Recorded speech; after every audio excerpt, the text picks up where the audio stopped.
Crescentia, you are healthy heart coach, is that correct? I'll say healthy living heart coach.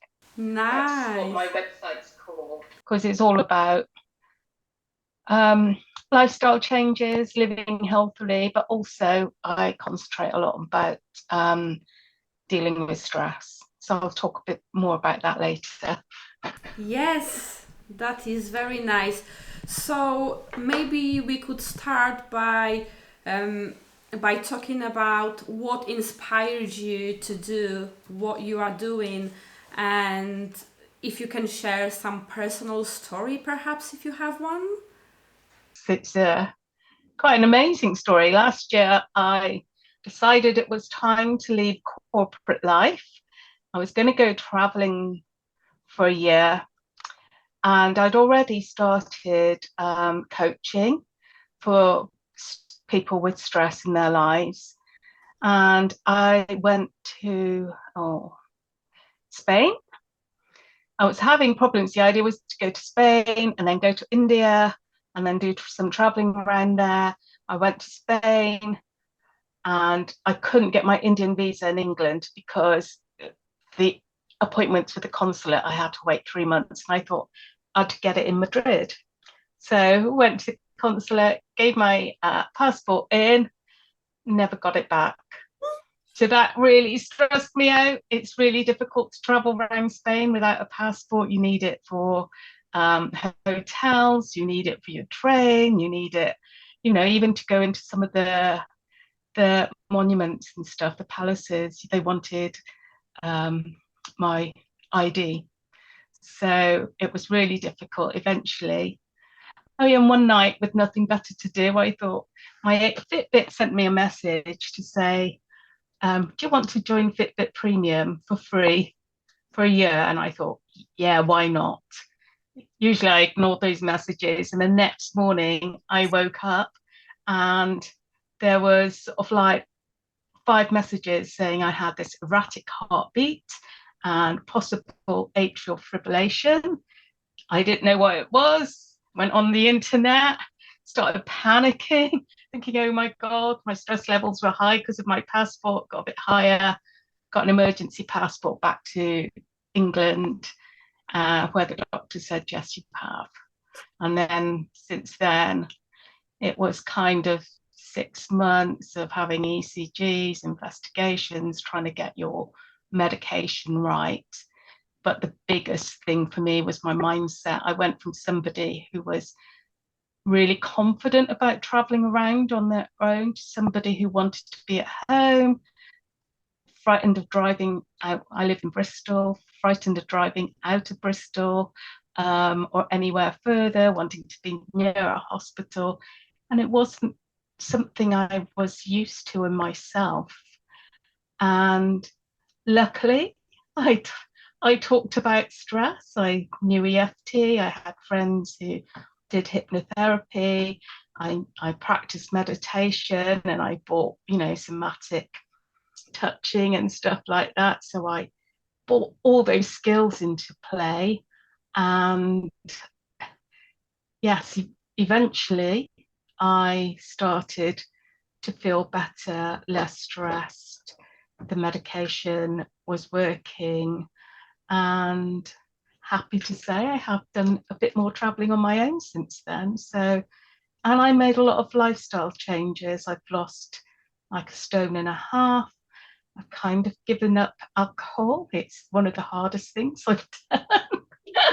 um, cut out coffee. Well, I think about how much coffee I was drinking. I've cut that out. Going back to exercise, I used to exercise quite a bit anyway, but when your heart is racing at like 190, just walking around the local streets, it was really difficult to, well, not difficult, was frightening to go back to the gym.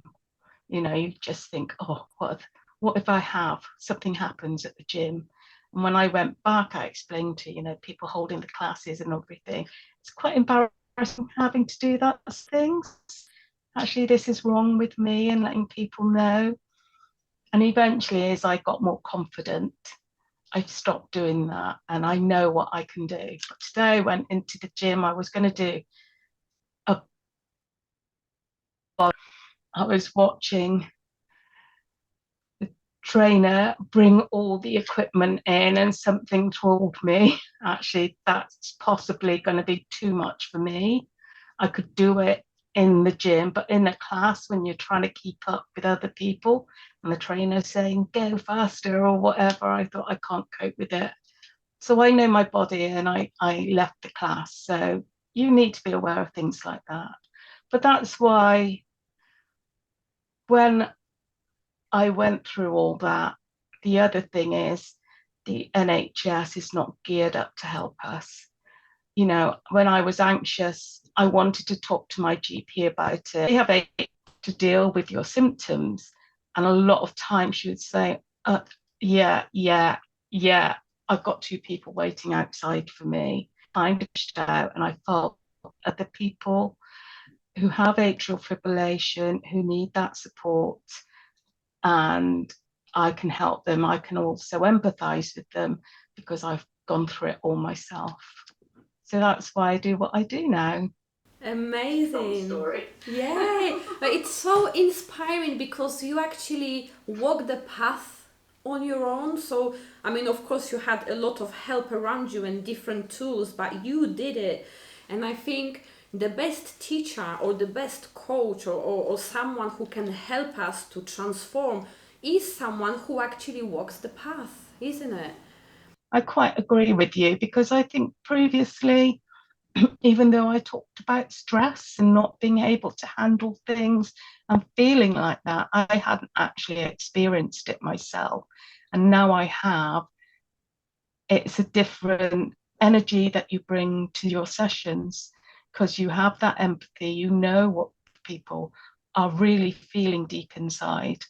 Yes, so I Definitely. think it helps. Yay! Thank you. And I was just wondering if you could maybe go a little bit deeper and explain what AF is, what kind of condition this is, and how can lifestyle help. Like you already explained a little bit about the lifestyle, but if you can maybe give a little idea about the actual condition. Well, atrial fibrillation is the most common heart arrhythmia in the world. Um, Even though I hadn't heard of it when I came back, lots of people say, oh, I know so and so with it. My mum's got it. My brother's got it. You know, I was really surprised how many people actually live with this condition.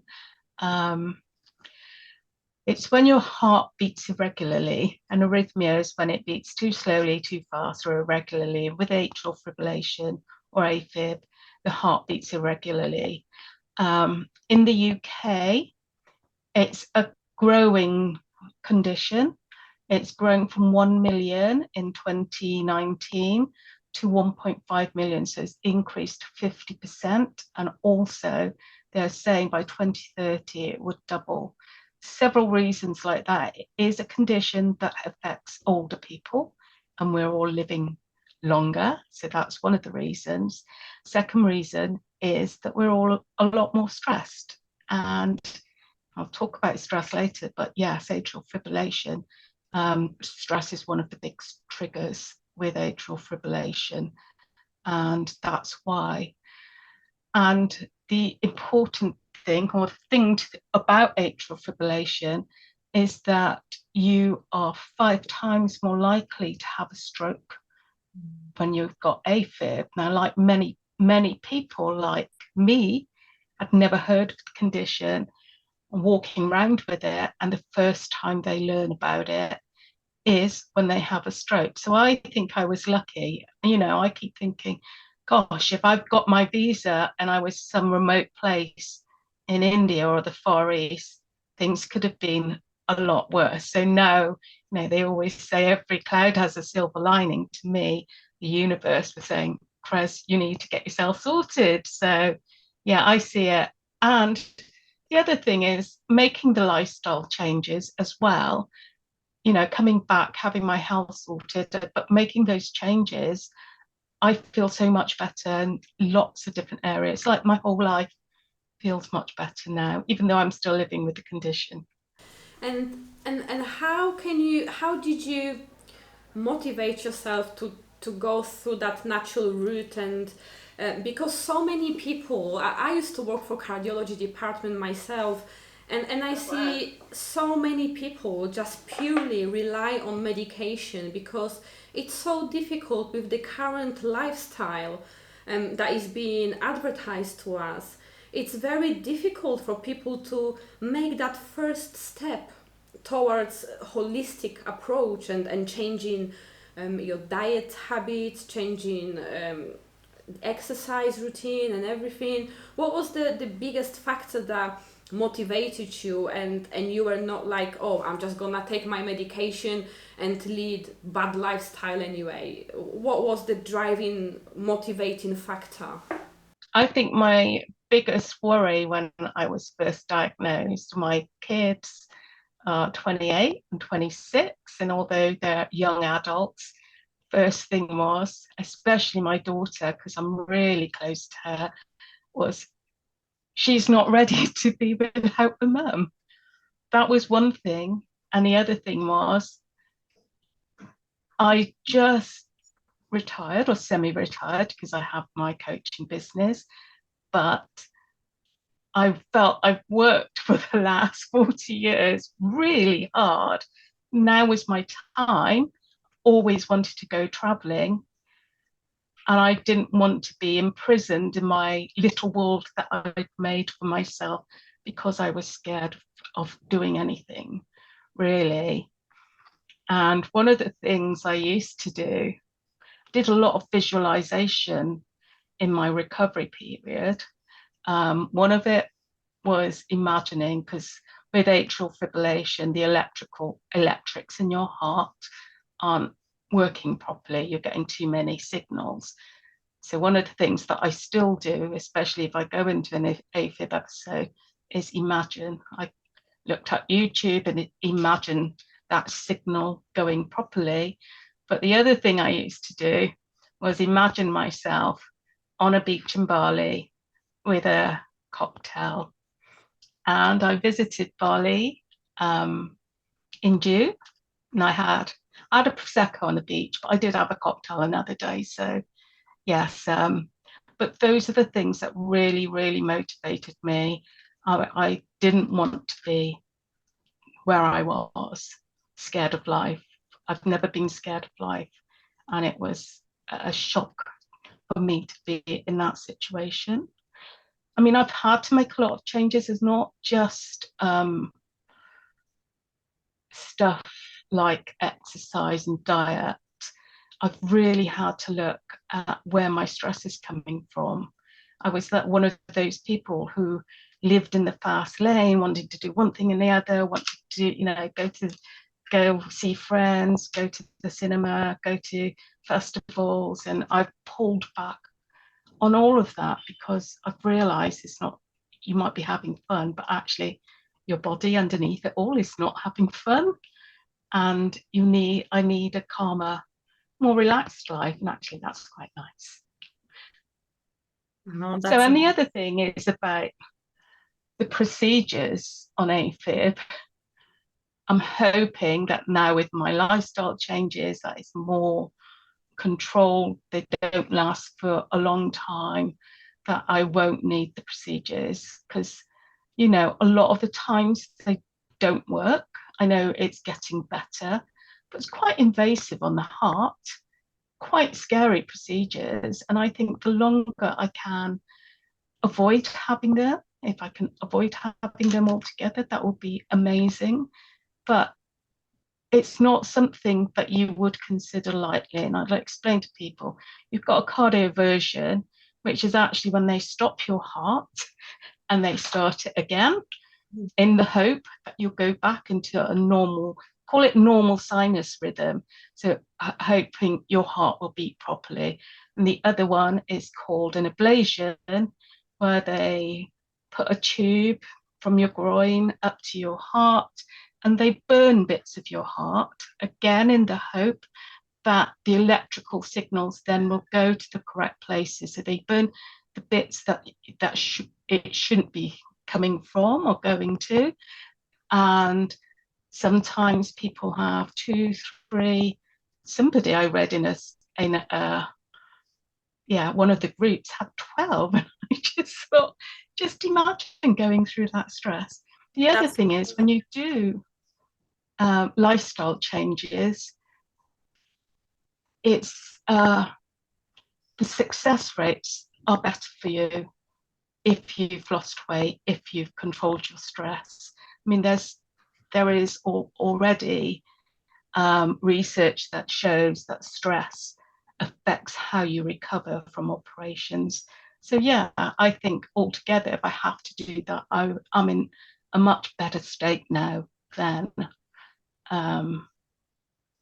I was like last year. That is so nice to hear, and I agree. Working previously in cardiology and cardiac department, I can certainly say that cardioversions don't always work. For sure, there are patients who have to go sometimes through multiple procedures. I just remember we had a very, very nice doctor, and he used to advise patients to go and sit down under the tree and meditate. And that was my favorite doctor, cardiologist. But it's so true. Thank you so much for sharing that. And I was wondering if you could share maybe one of your clients' story and like a success story, how they struggled and how you helped them. Okay. Obviously, for client confidentiality, I can't name anybody. But I will say I'm not a personal trainer or nutritionalist, so I'm not, well, I teach yin yoga and exercise to music, but I'm not a personal trainer. But what happens is that we lose our confidence in ourselves. So I've worked with a client for a year. She had lost her confidence, stressed out. I say she was in that fawn state. If you know anything about the vagal system, you've got fight, flight, fawn, and freeze. That's it. And she's in that fawn state. And the fawn state is when you're people pleasing all the time, you know, don't want to rock the boat. And she wasn't doing anything for herself. But she was unhappy. She was resentful because she wasn't looking after herself. She was suffering from depression. And she was struggling to take care of herself. Sometimes in the morning, she didn't tell me this at the time, but she's told me this since. It was a struggle just to get out of bed and have a shower for herself and look after herself. So the first thing I do is review your whole life, because one thing impacts the other. I mean, your body's an amazing thing. And well, you'll know this, it always tries to go into balance or homeostasis, and it knows how to look after itself. Even when you have an operation, the surgeons leave you, don't they, to recover and for your skin to heal and stuff. So your body actually does all that itself. But because we're in that state of hyper awareness and stressed, we don't allow our bodies to recover, because to go into that homeostasis state, we need to be in our rest and digest and relaxed and calm, but we don't do that. And so that's what I mainly work on to start with, is educating people why, and then looking at the areas in their lives that are out of balance. I use something called a wheel of life. So we look at different areas. We say, where are you in this area? Where would you like to be? What do we need to get you from there to there? And we work through that then. But with that comes a lot of soul searching. Why are you acting like that? Why have you got those relationships?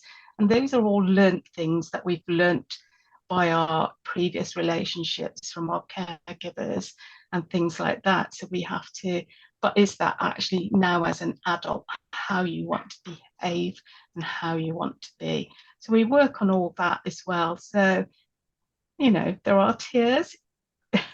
I always say, if you go into coaching, it's not just about talking. You need to take action. You need to dig deep to see what's happening. Otherwise, there's no point. So we look at all areas, and then so we did that with her. We set some boundaries. She understood herself a bit more. We did some journaling. I taught her some things to control her stress. And the other thing I like to think is talk about is making conscious choices. So you don't just react to something. And this doesn't happen. I used to explain to her, this doesn't happen straight away. You know, you go in, sometimes she knew how her husband was going to react. And then she would still have an argument with him, although she knew that. And I would say, well, why is that? Because you know what's happening. So before you have that argument, make that choice. And when you start thinking like that, it doesn't happen all the time. So what she found was, after she'd had the argument, she used to think, oh yes, I'll make that choice. Next time I can act that way. And now is the next time, because she does it before it happens now. So it's just a big learning process. So actually getting in control of her life has been really good for her. And like having coaching keeps you accountable. So she had to report back to me every week. And helps you identify what boundaries you need. And like I said, it's a deep dive into your emotions and where you are in life. The other thing we worked on a lot, which I find with a lot of clients, is having self-compassion. Now, I said she was a fauna, she wanted to please everybody, but I think in a lot of ways, a lot of us are like that. We don't want to spend time on ourselves. We don't want to say no because we don't want people to think badly of us. And I've a few clients we've struggled to make them understand. Actually, it's like a ripple effect. If you don't feel happy, you're affecting everybody else around you. If you argue with someone, I think there's two ways you react. You actually withdraw, and then you don't actually communicate with people around you. You don't want people around you, or you become aggressive, and then you'll take it out on the next person. So actually knowing and having that time to recuperate, to do things that you enjoy, to go spend time in nature. Even something she found, she knew she was making progress because she had her nails done. Those little things matter because they bring you joy. So where she is today, we stopped before the summer. She said, I don't feel I need any more. And I've really enjoyed watching her on Facebook. She's been to festivals. She's started running. I can't remember how many miles, but I think she was doing a half marathon. And she's bought a motorhome, so she's been camping. She's got her zest for life back, and it's beautiful to see. And that's why I like coaching, actually, because you see that transformation and people wanting to live again. And I think with atrial fibrillation, you want to live, but you're too scared. And that's why I think it helps. Wow, this is amazing. You're doing such a wonderful work. Glorious and glorious to your beautiful service to humanity. It's very nice. And I agree about the self-compassion as well, because if we are not compassionate to ourselves, then how are we supposed to be compassionate to other people? Or if we are not happy, how can we help other people be happy, for example? So totally agree with you. So how, if people want to take that first step in making lifestyle changes and having a healthy heart, what would you recommend? Because a lot of the time when I'm working with clients, they like to start with very small changes, like step by step, because otherwise they can become very overwhelmed if you just throw everything at them. You have to do this and that. So yeah. So what would what would be the first step people can take to look after their heart? Well, yes, I think I was reading a book by Kelly Turner. Well, actually, I wasn't reading a book. I came across some of her work, and she looked at radical remission in cancer patients. And she said these are when cancer patients fully recovered for no reason. And she came up with 10 things that people did for their recovery. And only 3 of them were actually physical, like exercise, change your diet, and herbs and supplement. All the others were to deal with your mental, emotional, or your spiritual needs. And like I said, I think stress is what probably has contributed to your condition. On the AFib sites, people talk about stress a lot, about how it is a massive trigger in starting their AFib. So I would say the first thing you need to do is to learn to manage your stress. Take life at a slower pace. Learn to say no. Because when you get an illness, it's actually your body in a recovery stage because you're being stressed. And you think about it, when people go on holiday and they get ill. They come to the weekend and they get a migraine. And it's because your body's going back into that rest and digest stage. It's trying to go back into homeostasis, trying to get back into balance. It's getting rid of stuff you don't need in your body. But we're so we've been brought up to think any illness is bad, and we start panicking about it, and then we go back, put us back into our stress stage because we're panicking about it, but we're not helping our body stay in that rest and relax stage where we can actually heal.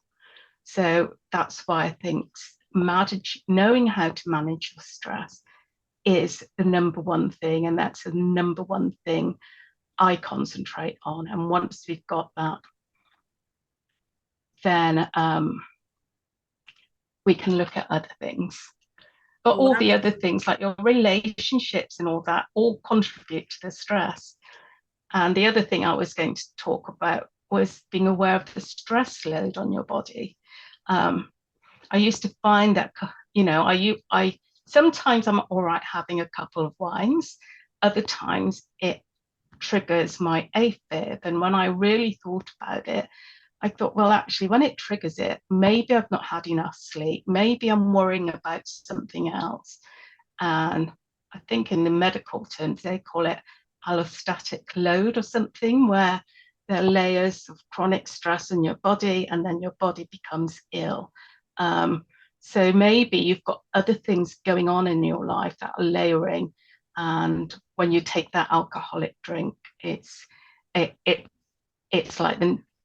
the tipping point, and it triggers your AFib. So in lots of ways, dealing with your stress is important. So that's where I would start. Thank you. We just running a little bit out of time. Sorry. No, that's fine. But what to say? I know it. We should have another session. It's too short because I have so many questions, and it's just so nice talking to you because I can see similarities as well in my thinking. So it's been absolutely amazing speaking with you. Just not enough time for now, but I just want to ask, how can people contact you if they would like a coaching with you or any advice? How they can contact you? Well, my name's not very common. It's Crescentia Cook. So you could look me up on LinkedIn or Facebook and send me a message. Or you can go into my website. It's hearthealthylivingcoach.co.uk. I've got a few free things going on over the next few months. I'm doing a free yoga nidra on the 30th of every month at 6 p.m. And yoga nidra is a form of meditation, really good for sleep. And then mid-September, I haven't decided on a date, so it's not on the website yet. I'm doing a 5-day EFT challenge on anxiety. And also I'm going to do an offer. But everything will be on the website, and also you can sign up for my newsletter so you know what's going to come up in the following month. Brilliant. So message to the public: if you want to manage your stress and have healthier heart and healthier lifestyle, please contact Crescentia through her website or on LinkedIn, and I'm sure she will give you an abundance of amazing tips and take you through transformative coaching. So Crescentia, I really hope we're gonna catch up again. I think we should have another session because, like you said, there is so much to cover, so much to talk about, and so much to make people aware of. So much gratitude for you for being here today and enlightening us with all your knowledge. And yeah, we will see you soon. Thank you so much for having me. I've really enjoyed it. Yeah, I'd love some time to get to know you a bit better as well. Yes, definitely, we will. But for today, this is where we're going to end, and have a lovely evening. Again, much gratitude. Thank you so much. And may all people who need help with their heart and stress come to you. That's my wish. Oh, thank you so much. You're welcome. Thank you. Take care. Okay. Bye. Bye. Thank you very much for watching, and please tune in because we will have more enlightening healthcare professionals coming and giving us a wonderful tips and talks on how to maintain healthy lifestyle.